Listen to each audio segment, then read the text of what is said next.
Lovely and warm welcome to the news on Hope Channel Zambia television that changes lives. You are catching us live on Top Star channel number 450 and channel number 25 on the Movie TV decoder. Let's take a look at stories making headlines in our news. Sister Foundation founders in custody for giving false information to public officers. Libala South families in submerged houses yet to receive help. Luancha Mayor calls on women not to shun Women's Day commemoration. And Air Power Ladies Club renovate UTH cancer ward at a cost of 150,000 kwacha. I'll be back with the details after this.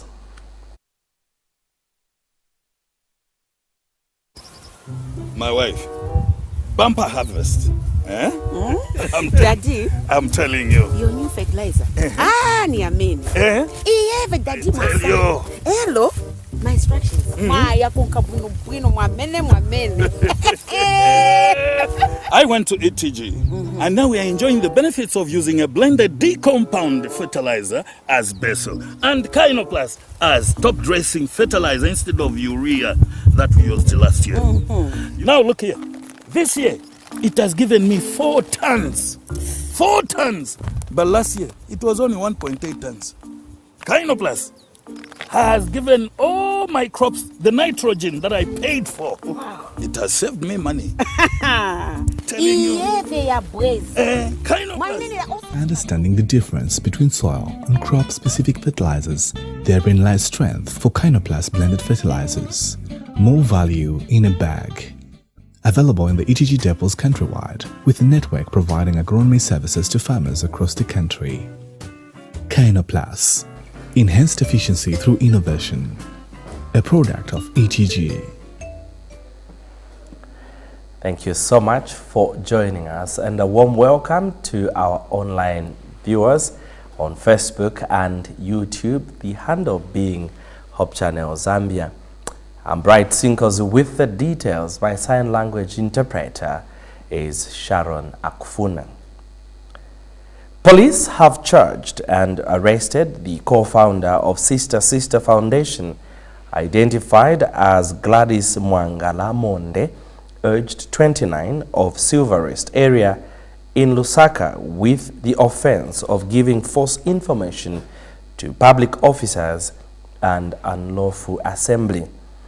Police have also charged and arrested 3 others, identified as Ann Kajela Hollard, aged 28, of Civic Center area, who is the program director, Chilombu Kavambi, aged 22, an administrative assistant under the same foundation, and Luce Mwila Chanda, aged 25, with the offense of unlawful assembly.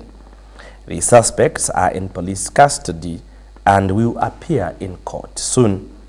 Meanwhile, police have instituted investigations into the programs and activities of Sister Foundation. Now, residents of Lusaka's Libala South area have registered displeasure in government's failure to provide solutions to the flooding water problem they are still experiencing. A check by the Hope News crew found the affected homes still submerged in water. Those spoken to said they have not seen the results of the president's visit in the area, as nothing has changed and the water situation is as bad as it has always been. According to the residents, government assured them that a short-term measure will be put in place as they are working on finding permanent homes for the affected families, but nothing has been done yet. They have since called on government to revisit the area and provide a lasting solution as they are struggling. Details are in this report. He reached here, but nothing happened. He reached here, he saw the situation, but nothing happened. Residents of Ribala South in Lusaka continue to face difficulties as their houses remain submerged in water, despite promises made by President Hakainde Hichilema to relocate them to a safe place. The president had earlier stated that all houses obstructing the passage of water would be demolished in order to mitigate the effect of flooding in the area. However, according to the affected families, no progress has been made towards fulfilling this promise.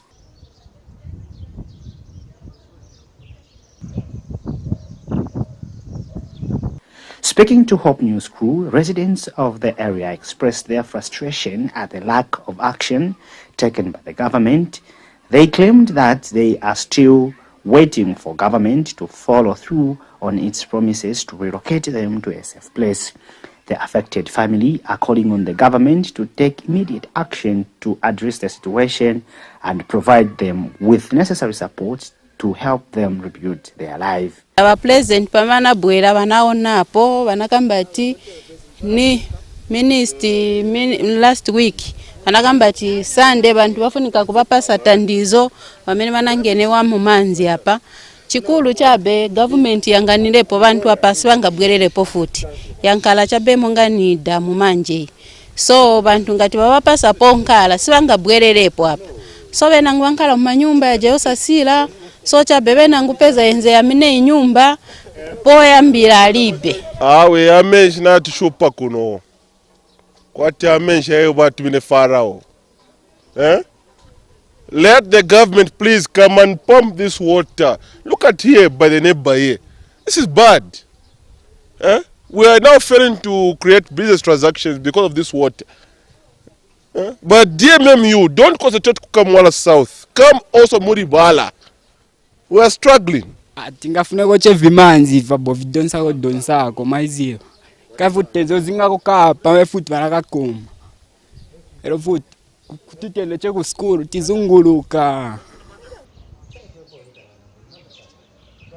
The fact that there is people who what is here that authorization from the council. So if the government comes here, understand them, yes, but however, it's your own personal issue because you both is knowing that there's floods here.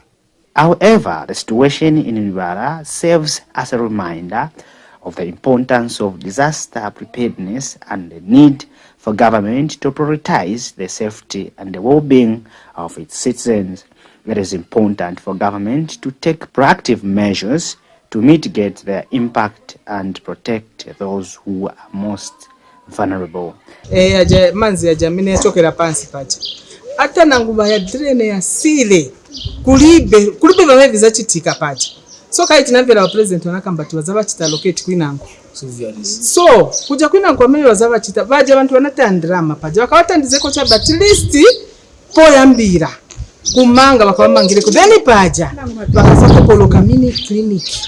Chama cha Basungu reporting for Hope News in Lusaka. Acting Director General of the National Museums Board, George Mudenda, says the Zambian Board of Museums is committed to inculcating the importance of culture in school-going children through rich programs and decolonization of African museums. Mr. Mudenda says museums provide informal education to children through educational sections and artifact displays and consequently promoting the Zambian culture in museums. He further adds that Zambia, together with other African countries through the International Council of Museums, are putting in efforts to contextually decolonize African museums. Teach the children so that it will not be necessary to teach the adults. Hence the saying, imiti ekulempanga. Educating children about their culture equips them with knowledge, not just where they come from, but also who they are. It is for this reason that Zambia and other museums, through the International Museums Council, which is the umbrella body for all museums worldwide, is fighting to decolonize African museums. The aim of this endeavor is to minimize overseas historical content and promote indigenous historical and cultural content in African museums. George S. Mudenda, who is Acting Director General of the National Museums Board, had this to say. Museums actually, they are part of social agents. As social agents, they go to the communities, they go to the societies. And as such, currently, we also belong to the International Council of Museums, which is an umbrella body for all museums in the world. And right now, we have a program which is going on under International Council of Museums called Decolonization of African Museums. Why do we say that? If you look at the way the museums have been maybe presented in the past, they had that colonial kind of aspect. But right now as a museum, we have these educational sections within all the museums which go out to do what we call the public program or outreach program. The whole idea is to try and sensitize the young ones that they've also a culture to which they belong. Having about 70% of school-going children frequenting museums in Zambia through school tours, Mr. Mudenda has signaled the importance of emphasizing indigenous history and culture in the school curriculum. Ministry of Education, they've removed some of these topics in their education curriculum. Why? They are trying to really also localize. Like you must have heard the president when he's talking about why should someone be learning something which may not be used there and then.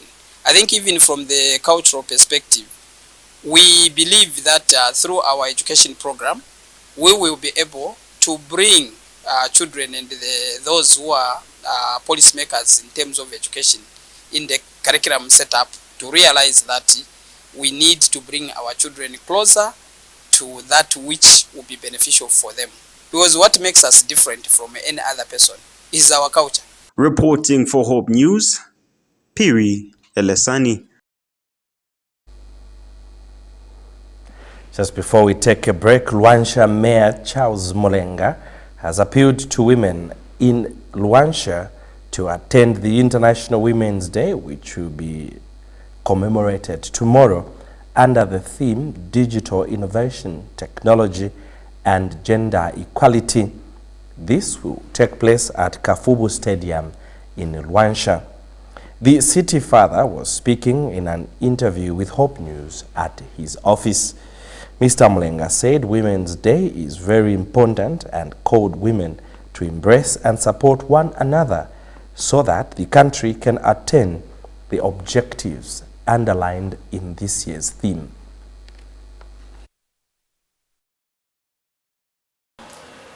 Tomorrow we'll be celebrating the World Women's Day, which is, to me, the most important day that we should all talk about. You know, where I come from, I'm a Bemba. There is a saying that says, so today, tomorrow, we are talking about our women, our special mothers, our special aunties, our special sisters. And my appeal to the residents of Luanshya is that let's get to the stadium in numbers and let's support this day. It is our day. Let's celebrate it. And I like the theme because the theme is talking about digital innovation, technology, and gender equality. You know, and you know, as a nation, we have been pushing for gender equality. As a nation, we have been pushing for advancement in terms of technology, and these are some of the things that our women should embrace. And above all, our women should also embrace one another, support one another, so that we can attain what we want to attain as a nation and as a world. Because to me, as a city father, this is very, very critical. So to our women, I just want to take this opportunity and just wish you a very happy Women's Day tomorrow. And I say, it is your day, enjoy it.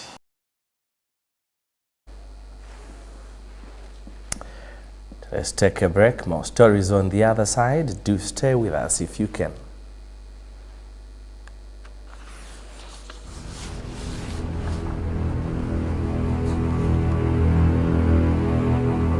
Is the fast-paced world making you miss your favorite Topster programs? Download the StarTimes own app from Google Play or Apple Store. Then link your decoder to the app and watch TV anytime, anywhere. Open the app and click on Me to sign up. Click the decoder service. Then enter your smart card number and last 6 digits of your decoder serial number and click link. Now you can change bouquet and make payments for your decoder using the app. Download the app now.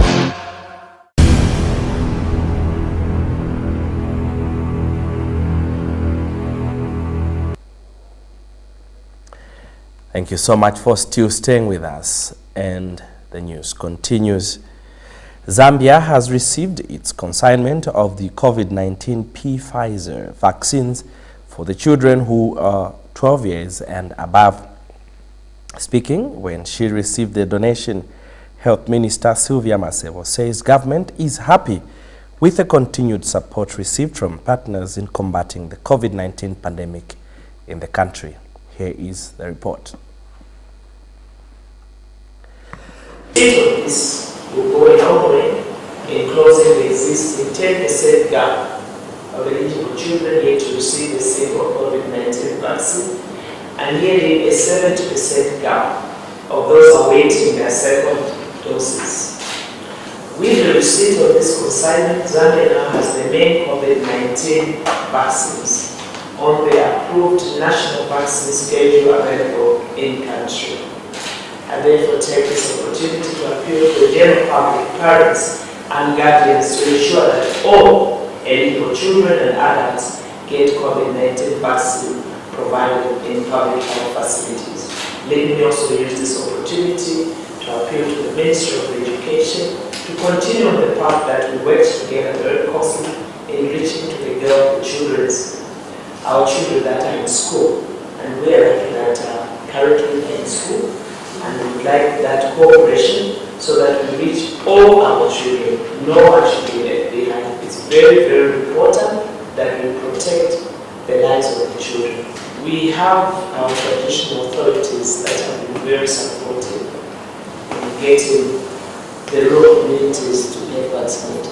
And what was interesting was that we had more people coming forward to get vaccinated from the rural areas than the towns, the cities, where you say we have educated people, exposed people.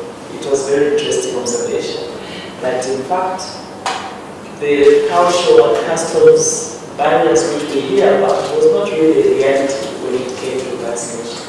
Because in the rural parts of Zambia, those are the ones that received it into their hands.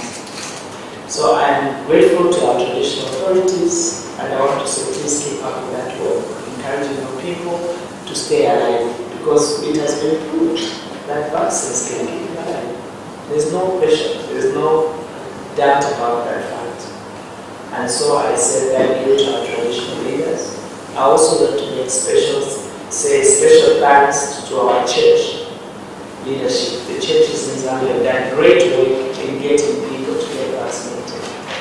And I want to say thank you to them, and also continue to ask them to continue helping us in ensuring that not only the adults but the children must get vaccinated. Vaccines must be made available on an equitable basis as a global public good. Sweden has championed this and supported this through advanced purchasing commitments and other financial instruments, including under the COVAX mechanism. Sweden's support to the COVID-19 response is guided by principles of equity as well as leaving no one behind, especially the most vulnerable people and those most in need of our assistance. But our response is also based on gender equality, inclusivity, democracy, rule of law, and the full respect of all human rights. The fight against this virus needs to be conducted with a transparent, inclusive, and human rights-based approach. As Zambia strives to achieve 100% vaccination of the eligible population, there is need to rebut false choices and stories by combating disinformation and false narratives, counting on partners like Sweden to do the same. And now, as we hopefully begin to see the end of the pandemic, it is an opportunity to rethink health, including investments in epidemiological surveillance.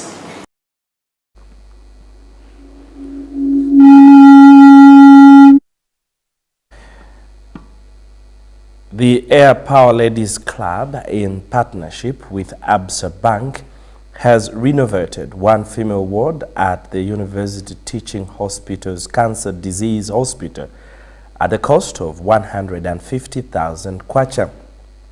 Speaking during the handover ceremony, Air Power Ladies Club patron Charmaine Barry thanked the Zambia Air Force for the support it has always rendered to the club whenever they are executing any project. She also extended her appreciation to Absa Bank for partnering with the club through a donation of 50,000 kwacha towards the club's activities. She further said the Air Power Ladies Club is dedicated to demonstrate ideals and render support that will hold society together for generations. And ABSA Corporate Banking Director Brian Calero said ABSA remains committed to corporate social responsibility and we will endeavor to keep giving back to the community whenever possible. Meanwhile, guest of honor, Minister of Health Sylvia Masebo, who graced the event, thanked the Air Power Ladies for the support that they rendered and has called on other stakeholders to come on board on a similar course because the hospital has 9 wards with only 4 that have been refurbished. We have more in this report.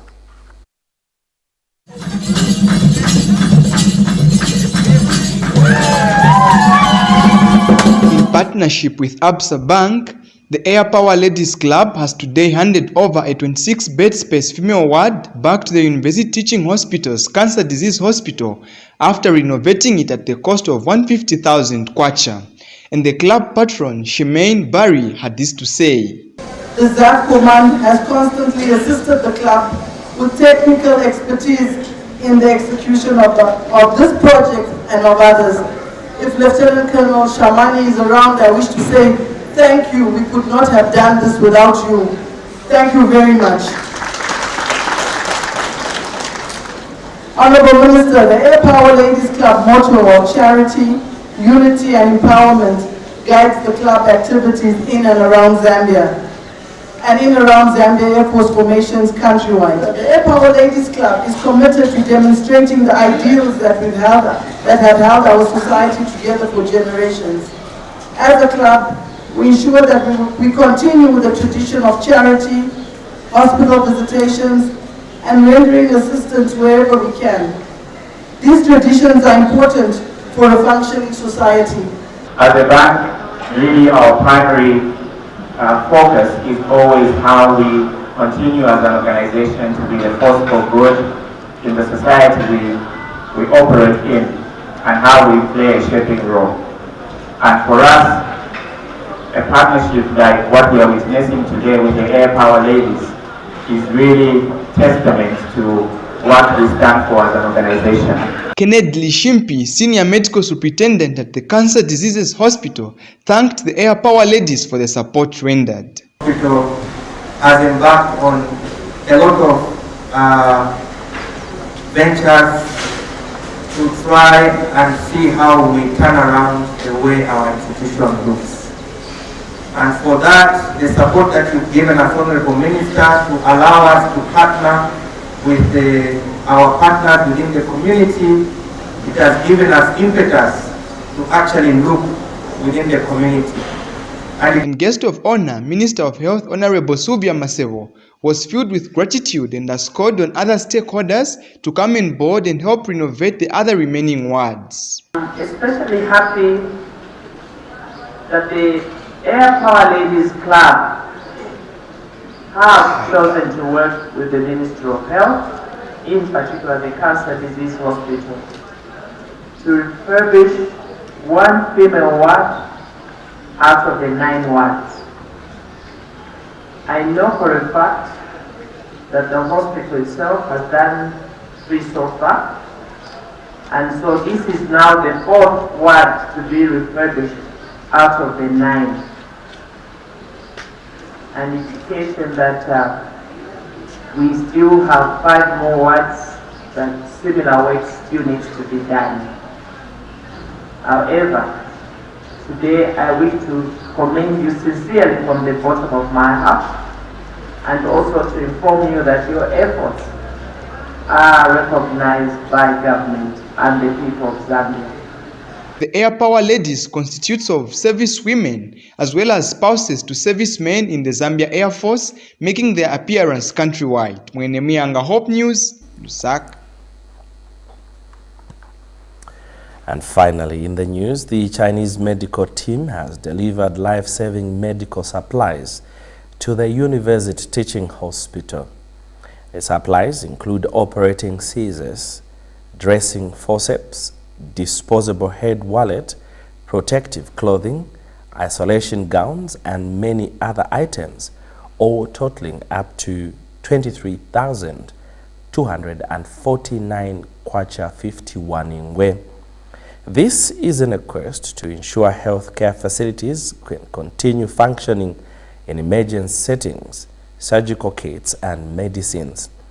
Chinese medical team representative Lin Guyon said there is need for the donated items to be put to good use and continued delivery of essential medical supplies in coordination with the Ministry of Health. Receiving the donations, Senior Medical Superintendent Dr. Charles Mutemba thanked the Chinese medical team for supplementing government's efforts. He said the supplies will save lives and go towards ensuring that the resilient health system would continue delivering care to the public. The University Teaching Hospital has received medical equipment from the Chinese medical team. Delivering the items, Lin Gaon has disclosed that the donation marks the 60th anniversary of the Chinese medical to Zambia.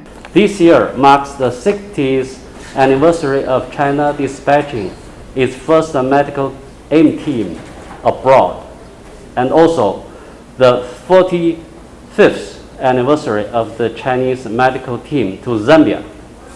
I appreciate the 23rd Chinese medical team for their contribution to Zambia's medical cause and China-Zambia friendship and practical cooperation in the past year, and also appreciate the UTH for the support and help for our 7 Chinese doctors in their work. Some of the supplies donated include protective clothing, medical isolation shoe cover, disposable fume glove, medical isolative eye path, and other items, all totaling to $23,249. Dr. Charles Mutemba has expressed gratitude for the help the Chinese team has given, saying the donated supplies are greatly beneficial to the institution. Chinese government and Zambian government have been in partnership for many years. When it comes to development in this country, there's just too many to mention. When it comes to medical aid, when it comes to bringing personnel, donating equipment, training of doctors, undergraduate and postgraduate, this government has very much benefited. So we appreciate very much the efforts that the Chinese government, through the people like you, who come to supplement efforts of government. Yeah. So this has been recognized, especially today when just a day before we are going to commemorate World Women's Day. We appreciate very much. This is a gesture to the women in this hospital. And Chief Nursing Petronella Mundia in her vote of thanks, said the donated items will be put to good use. I would like to express our sincere gratitude to the Chinese medical team for the equipment that you have given to us. We would want to assure you that it will be put to good use. And we are grateful for this friendship that has been existing throughout all these good number of years. And it's also gratifying to note that at the end of every allocation, the Chinese medical team appreciates us in a way by leaving us something to be able to continue using and continue providing care and continue improving even the type of care that we have. Meboch Timbiti, reporting for Hope News in Lusaka. That report by Meboch Timbiti just lands us at the very close of our bulletin. But before we go, let's recap on stories that made headlines. Sister Foundation founders in custody for giving false information to public officers. Libala South families in submerged houses yet to receive help. Luwansha Mayor calls on women not to shun Women's Day commemoration.